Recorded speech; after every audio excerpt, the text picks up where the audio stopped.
आज मैं आपको बताऊंगा शाम को हमें शिवलिंग पर जल चढ़ाना चाहिए या नहीं और शिवलिंग को घर में रखना चाहिए या नहीं। तो आज हम इस बारे में जानते हैं। तो चलिए वीडियो को करते हैं शुरू। शाम को शिवलिंग पर जल चढ़ाना चाहिए या नहीं। भगवान शिव को अवडरदानी या आशुतोष के नाम से भी जाना जाता है। ऐसा माना जाता है कि भगवान शिव की पूजा अर्चना करने से तथा शिवलिंग पर जल अर्पित करने से भगवान शिव जल्दी प्रसन्न हो जाते हैं और भक्तों को मनचाही इच्छा पूर्ण करते हैं। भगवान शिव को जल अति प्रिय है। पुरानी कथाओं के अनुसार ऐसा माना जाता है कि समुद्र मंथन से निकले हुए विषय को भगवान शिव ने पी लिया था तथा इस वजह से उनका ताप बढ़ गया था। फिर भगवान शिव को शीतलता प्रदान करने के लिए सभी देवी देवताओं ने उन पर जल चढ़ाया था। इसलिए शिवलिंग पर जल चढ़ाने का विशेष महत्व है। तो आज हम जानेंगे कि आपको शाम को शिवलिंग पर जल चढ़ाना चाहिए या नहीं। इसके अलावा यह भी मैं आपको बताऊंगा कि शिवलिंग को घर में रखना चाहिए या नहीं तथा शिवलिंग पर सरसों का तेल किस दिन चढ़ाना चाहिए। शाम को शिवलिंग पर जल चढ़ाना चाहिए या नहीं। शिवलिंग को घर पर रखना चाहिए या नहीं। शिवलिंग पर सरसों का तेल किस दिन चढ़ाना चाहिए। शिवलिंग पर चावल चढ़ाने के फायदे। शिवलिंग पर सरसों का तेल चढ़ाने के फायदे। शिवलिंग पर जल चढ़ाने के फायदे।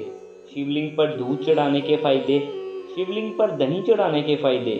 शिवलिंग पर शहद चढ़ाने के फायदे। औरतों को शिवलिंग छूना चाहिए या नहीं। तो इस सब कथनों के बारे में हम जानेंगे। शाम को शिवलिंग पर जल चढ़ाना चाहिए या नहीं। कुछ लोगों के मन में शंका होती है कि शिवलिंग पर शाम को जल चढ़ाना चाहिए या नहीं, लेकिन मैं आपको बता दूं कि जी हाँ, शाम के समय शिवलिंग पर जल चढ़ाया जा सकता है। आप निश्चित होकर शाम को जल चढ़ा सकते हैं। शिवलिंग को घर में रखना चाहिए या नहीं। तो इसका उत्तर है कि हाँ, आप शिवलिंग को घर में रख सकते हैं, लेकिन शिवलिंग घर में रखने से पहले कुछ विशेष बातों का ध्यान रखना होता है। पूजा करते समय सिर भारी होने का कारण, जैसे कि आप घर में एक से अधिक शिवलिंग की स्थापना नहीं कर सकते। जब भी आप घर में शिवलिंग रखें तो शिवलिंग पर जलाधारी रखनी आवश्यक है। आप शिवलिंग घर में किसी बंद कमरे में नहीं रखकर खुले स्थान पर रखें। शिवलिंग पर सरसों का तेल किस दिन चढ़ाना चाहिए। आप शिवलिंग पर सरसों का तेल किसी भी दिन चढ़ा सकते हैं, लेकिन आपको किसी शत्रु से भय है तो महाशिवरात्रि के दिन शिवलिंग पर सरसों का तेल चढ़ाने से गुप्त शत्रुओं से छुटकारा मिलता है। शिवलिंग पर चावल चढ़ाने के फायदे। शिवलिंग पर चावल चढ़ाने से धन, मान और सम्मान की प्राप्ति होती है। शिवलिंग पर सरसों का तेल चढ़ाने से आपको शत्रुओं का नाश होता है तथा जातक को हर क्षेत्र में सफलता की प्राप्ति होती है।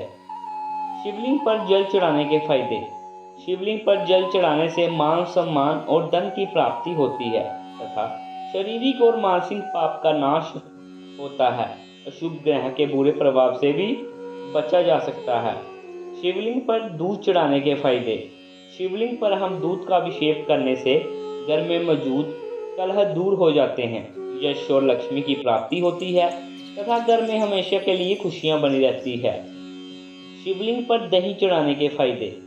शिवलिंग पर दही का अभिषेक करने से घर में हर्ष और उल्लास का वातावरण बना रहता है। शिवलिंग पर शहद चढ़ाने के फायदे। शिवलिंग पर शहद चढ़ाने से हमारी पुरानी बीमारियों से हमें छुटकारा मिलता है तथा जातक हमेशा के लिए बीमारियों से दूर रहकर स्वस्थ रहता है। औरतों को शिवलिंग छूना चाहिए या नहीं। कुछ कुंवारी कन्याएं मनचाहा वर पाने के लिए शिवलिंग की पूजा करती है, लेकिन कुछ ज्योतिषियों के अनुसार कुंवारी कन्याओं को और औरतों को शिवलिंग को नहीं छूना चाहिए तथा पूजा भी नहीं करनी चाहिए। इसके पीछे यह कारण बताया गया है कि भगवान शिव बेहद गंभीर होकर अपनी तपस्या में लीन रहते हैं। भगवान शिव की तपस्या भंग ना हो, इस कारण औरतों को शिवलिंग को नहीं छूना चाहिए। जब भगवान शिव की तपस्या भंग होती है तो वह क्रोधित हो जाते हैं। इसके अलावा माता पार्वती को भी पसंद नहीं है कि कोई और औरत शिवलिंग छूकर पूजा करे। अगर कोई महिला मन चाहे तो भगवान शिव की पूजा शिव परिवार के साथ कर सकती है। तो इसका निष्कर्ष ये निकलता है कि शाम को शिवलिंग पर जल चढ़ाना चाहिए। इसके अलावा हमने शिवलिंग पर चावल, सरसों का तेल, जल, दूध, शहद, दही चढ़ाने के फायदे के बारे में जाना है। तो इसी के साथ हमारी आज की वीडियो है जो समाप्त होती है। तो मिलते हैं नई वीडियो में नई कथा के साथ। हर हर महादेव।